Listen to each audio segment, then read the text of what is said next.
رسول اللہ صلی اللہ علیہ وسلم کا فرمان ہے کہ محرم کی 10 تاریخ کا روزہ رکھنا 1 سال کے گناہ کا کفارہ ہے۔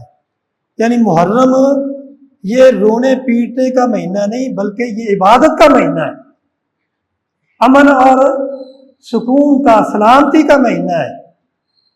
یہ اسلامی مہینوں میں سے پہلا مہینہ ہے، اسلامی سال کا پہلا مہینہ ہے اور حرمت والا مہینہ ہے۔ رسول اللہ صلی اللہ علیہ وسلم جب تک زندہ رہے آپ محرم کی 10 تاریخ کا روزہ رکھتے رہے، اور آخری سال میں آپ نے فرمایا اگر میں آئندہ سال زندہ رہا تو اس کے ساتھ 9ویں کا یا 11 محرم کا بھی روزہ رکھوں گا۔